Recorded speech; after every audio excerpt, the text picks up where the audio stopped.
We'll be starting the paper reviews with The Nation. Major headline, Turaki Group dumps Makinde, embraces Wike-backed ESCO. Recapitalization, banks attract 4.61 trillion, showing investors belief. Atiku wrong on OPL 245 block dispute resolution, says AGF. Osun Assembly member quits accord for APC. Court overturns CBN sack of Union Bank's board. Here we say CBN stop payment of remittances in dollars. Peaceful APC zonal congress endorsed Tinubu for re-election. And finally, soldiers, policemen killed by Lakurawa terrorists in Kebbi ambush. What do we have in the papers? Okay, so yes, so we have the CBN story. They said the CBN stops payment of remittances in dollars. They said beneficiaries of diaspora remittances will no longer be able to collect money sent to them in dollars or any other foreign currency. It will only be in naira. They said the central bank issued this statement yesterday, and that this policy is going to take effect on the 1st of May.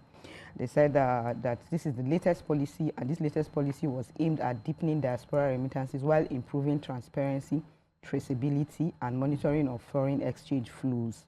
They said all IMTOs are hereby directed to open naira settlement accounts and ensure that all transactions are routed strictly through their designated settlement accounts, maintained with authorized dealer banks in Nigeria. So, according to the CBN, they are saying that this directive is just to enhance market efficiency, and they should also make sure that the Apex Bank stated the Apex Bank too must be able to make sure that these transfers go on smoothly.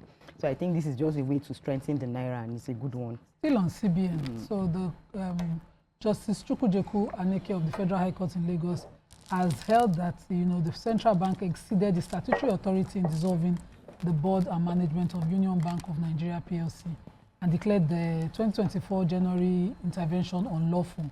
So an action had been filed by Titan Trust Bank Limited, Luxis International DMCC, and Magna International DMCC, who claim to be ultimate beneficial owners of the Union Bank, and they challenged the central bank's decision to dissolve the bank's board and appoint a new management and initiate a recapitalization process that allegedly diluted their shareholding and excluded them from key decisions. And so the court, in its judgment, nullified the entire regulatory intervention by the CBN and granted several other reliefs in favor of the applicants. And it quashed the CBN's public announcement dissolving the board and invalidated all actions taken by the regulator appointed management. And the court also ordered the immediate reinstatement of the former board and management led by Farouk Mohammed Gumel. And in addition, Justice Aneke also restrained the central bank and other respondents from exercising any powers over the bank's governance, including restructuring its share capital or altering its ownership structure. The court further ordered that the ongoing recapitalization process and investor selection program initiated by the central bank under the present CBN appointed board, it should be altered. So I saw the news yesterday. I commend them. So our money they safe. Yeah. Yeah. So I took the Lakurawa story. The 9 soldiers and 1 policeman were killed in an ambush at the Gira Masa Shanga local government area of Kebbi State. They said they were acting on a tip-off by residents, so they followed the terrorists to a construction site. The terrorists, I don't know, they knew they were coming, and they attacked them, they ambushed them, killed them, and burnt 2 of their military trucks. They said it was a very chaotic, because I read this in both papers, Vanguard and Nation.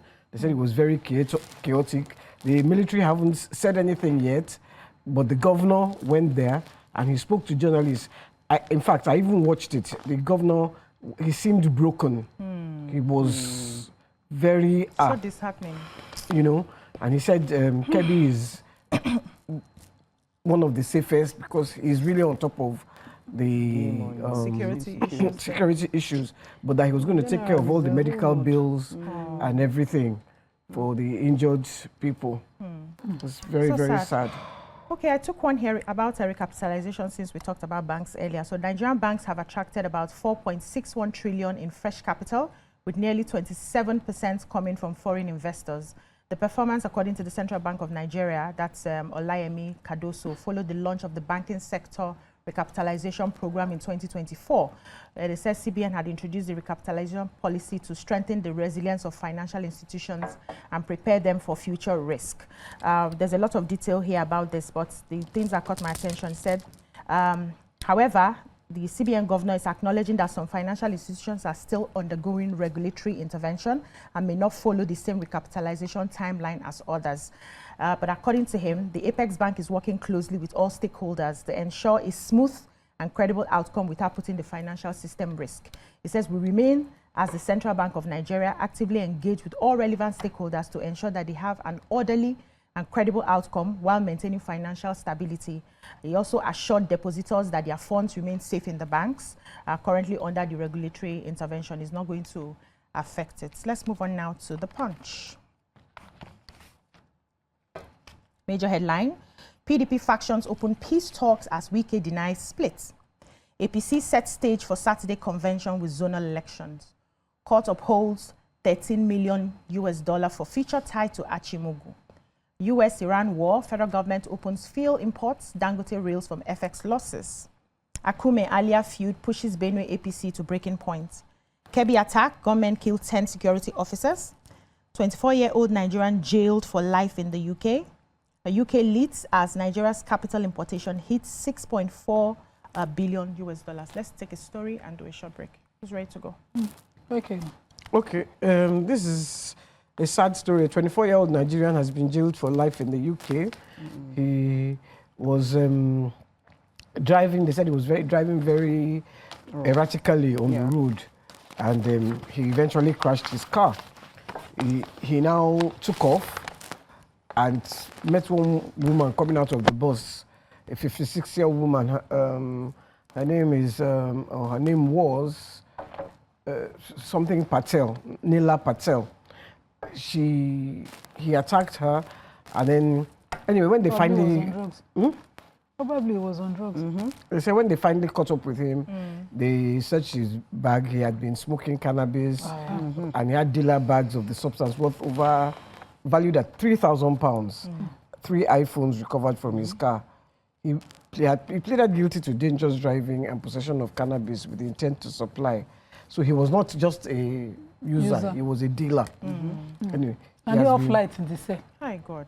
And they off light, let me not see some. So we'll take a short break here. He's now facing life imprisonment. We'll take a short break here. When we come back, the papers continue. Stay with us. Stay tuned. Your View will be right back. Thanks for staying with us. We're still reviewing the papers. Okay, so I have UK leads as Nigeria's capital importation hits 6.44 billion. I don't know whether it's not a positive news from my end. So Nigeria's capital importation rose to $6.44 billion in the fourth quarter of 2025, and UK emerged as our leading source of inflow, underscoring renewed foreign investors' interest in our country's financial market. And the latest data from our NBC, that's the National Bureau of Statistics, showed that figures represents 26.61% increase from the 5.09 billion recorded in the corresponding period of 2024, alongside a 7.13% rise from the preceding quarter, signaling sustained improvement in capital inflow. So this might be good news based on certain level of knowledge, but based on layman knowledge of finance that I have, means that we did not produce anything. But we did not qualify for UK market, and so we did not export to the tune of 6.4 billion, which would have meant good news for me. To the UK, because I know say UK, they need us. But it's like we only see where ramp they up our need them. exportation We help us. and our product. This light that somebody off production, man is another completely, thing. manufacturing. You know, there are so many things wrong. I don't want to just go on. There are so many things wrong. Even this gas, where Iran, if we had ramped up our own gas. Yes, now stop the And you know, this is not the first time gas is happening. This thing. It happened under President Buhari, and we're all complaining. They said, no, we don't have infrastructure. You would think that we had built the infrastructure ready for preparing we for still don't like have it this. till now. Any other stories? Yeah, so I have the story of the $30 million forfeit that they're going to forfeit. They said the Federal High Court in Abuja has affirmed the final forfeiture of $13 million linked to Lagos socialite, that's Aisha Achimogu, and her company. Now she's a Lagos Ocean socialite. Gates Engineering Oil and Gas Limited to the federal government. $30 million. Man.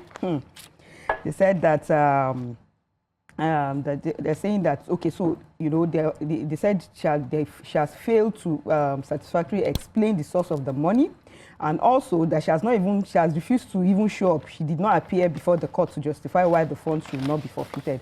So some of the hacker EFCC have decided to say that it is proceeds of fund and unlawful activities that brought about that money. So yeah, she will have to forfeit that $13 million. But the video I saw of her, she was in court now. So Maybe over saying another that matter go plenty. matter go But this particular 13 million, they say was undefended. And I'm wondering why, if I have $13 million, there's a way you wrap up your why will you not go look for something that can change my life? I've calculated the money, I've converted it to naira. Hey, They should just pump it to the Hope power rises sector. for PDP as Turaki Wike men move to end feud. Mark mocks APC, says ruling party can't address national crisis. Fuel marketers call for emergency measures to curb cost of living crisis. OPL 245, federal government tackles Atiku and others. Pope urges Nigerian Christians and Muslims to pursue mutual understanding for common goal. Court orders final forfeiture of $13 million linked to Aisha Achimogu in CBN's account. We just took that. And Southeast South APC elects Arodiobu Giadom as the zonal chairman. What do we have in the Daily Sun? So the fuel marketers call for emergency measures to curb cost of living crisis. And according to the Sun, the Petroleum Products Retail Outlets Owners Association of Nigeria, Petron, has raised alarm over the growing hardship faced by Nigerians as rising petrol prices erode household income and strain businesses. To this end, the association called on the federal government to urgently intervene to cushion the impact, along with us, because we have been calling on them, you know, to cushion the impact. And they want that steady increase in pulp price in recent weeks has intensified financial pressure on the country, triggering a chain reaction that has pushed up transportation costs, inflated prices of essential goods, and weakened consumer purchasing power. So I understand, because I've seen a lot of people explain OPEC, you know, international oil price and all of that. But God cannot give you buffer, and you say we're not buffer. So we have a refinery close by. We can do a deal that ensures that a percentage of our crude is produced for our own local consumption at a particular, that relieves us of what is happening, because God don't already buffer us. You see all that is happening between Iran and US. It's not concerned any African country. They don't even rate us in the scheme of things. They did not even ask us to go open straight. I mean, they call African country to open straight. I think they begged Ghana. They call all of Europe. You don't get straight, man. They call all of Europe to go You can't be part of it. Wait till you get. They didn't call you us. not fit defend yourself for Bono. Come on, Bono. Then they beat una every day. Lakrawa, I just read one. Lakrawa, another one. They should buffer us. So God already give us buffer. I mean, you say Somebody said they called Ghana to join. Ghana said, please, it's only jollof fights we can fight. We cannot do it. All right, any other stories in the Sun? the Sun. Okay, sorry. Yeah, I was thinking of Straight, I want to go. I have a story. Go ahead. I was going to go and defend straight. I beg you, don't defend you. Leave us in peace. So let's defend our own. The national chairman of the African Democratic Party, David Mark, has accused the APC-led government of incompetence tackling multiple crises in the country. They said he talked about kidnapping and other violent crime that have become normal in the society. He said the opposition party must rise to the occasion. They must rise to the occasion, while promising that the party is prepared to do things differently to make the country safe. Thank you. He said that the APC has shown incompetence and they are incapable of arresting the situation. I would also like, while they are criticizing, what is your solution? Yeah. Because this thing is affecting all of us. So when you are criticizing, it's not that you will reach there now and you will Do the same. because that's what we are, that's what we see. Because, but anyway, in another development, the Vice President has answered them. Okay. He said they don't have anything to offer. He said they are lacking in the capacity to deliver meaningful governance. This is Shetima responding to them. He said he criticized them that they have nothing to offer and they should not be considered a viable political option. Do you know that ADC has nothing to offer you? Therefore, you shall not go there. While I'm reading, this is ADC and APC, PDP. Now, did they put it out? Did they say something? They're still trying to internal crisis in Vanguard. Oh my goodness. Oh my goodness. Yeah. So let's move on now to Vanguard. 2027 Makinde Wike camps move to save PDP. How US-Iran war drives crude oil prices up to 85% to $130 per barrel. Terrorists ambush troops, kill 9 soldiers, policeman in Kebbi. Middle East crisis. US-Iran offer counter-proposals to achieve ceasefire. Anti-immigrant protest. South Africans target Nigerians. Others call for stricter border control. Here we have court nullifies CBN's takeover of Union Bank. Says regulator acted beyond powers. 2027, all 6 geopolitical zones rally behind Tinubu as APC holds congresses. And Ogun 2027, 11 men, 4 women battle to succeed Abiodun. What do we have in Wahala day for South Africa. Somebody left sense at home. So this group, controversial civic group called March. They took to the streets of South Africa in Durban to protest and demand stricter immigration laws and border controls targeting foreigners in their country, including our people. And they were joined by several political parties, Action SA, Vigilante, anti-migrant group Operation Dudula, and they, among other things, were demanding the mass deportation of undocumented foreign nationals. One of their spokespersons, Jacinta, I seen him, Ngbo Gbese Zuma, she says that she did not even, her tone was very xenophobic. She didn't control anything. She said, why would government allow undocumented foreigners to use public facilities, including their healthcare? If you are saying that you cannot refuse them healthcare, for example, why must it be the public one? Make them pay for their own healthcare if they want to be here in the country, milking our resources for all that they have. Wow. Now, the Action SA leader also joined, saying he's doing this because he wants to fill a vacuum left by government, which he said was very slow to act, and they are seeing their government allowing their countries to be flooded by groups from all world, as far as Pakistan, Bangladesh, Nigeria, Mexico, all over the world, and he mentioned those along with it. But our counterpart in Nigeria here, thankfully, the Nigerian Diaspora Commission over the development spoke.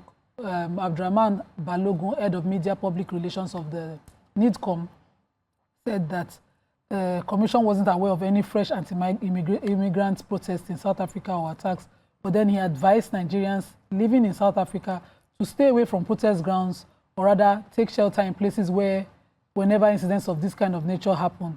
Our Foreign Affairs spokesperson did not pick his call, so we don't know what the Foreign Affairs is saying, but thank God the NIDCOM is now aware because this question has been asked to them. I'm just disappointed in South Africa because not be we traumatize them. They failed to attend school to know their history, and so they keep doing this to their brothers. They've been taking it out on us for a very, very long time. I don't know when this is going to end. end. You can see this person. I know. Do we have another story? Yes, so we have the story. The PDP, of course, the person that scattered PDP is trying to fix PDP back. Alhaji Malabu Wike. He said he has affirmed that there is only one PDP. And he dismissed all suggestions of separate factions within the party. He is saying that he noted that it is natural for some individuals in any political setting to feel dissatisfied, and that discussions on reconciliation within the party are ongoing ahead of the PDP National Convention scheduled for March 29th and 30th. He said, and I quote, "As far as I'm concerned, there's only one PDP, and it will be incorrect to suggest otherwise." So far, they are preparing for their primaries, and the primaries are set to take place from April 23rd to May 13th, in line with the Electoral Act and the INEC guidelines. So let's see how he's going to bring that PDP back. I just wanted to say, I was listening to the radio today, and they said they have given Wike PDP. Now, Wike, that is PDP, has declared for APC president. So it is like giving a rat fish to look after. So you this right, please help me look after my fish. So nothing for PDP. But that's the best way to do it. All right, ladies. Because he started it. Thank you Let so him end much. it. We have to go. That's how we can take And on the what? newspaper reviews. When we come back, we'll move on to the topics for today. It's Open House Thursday. Don't go anywhere. Stay tuned. Your View will be right back.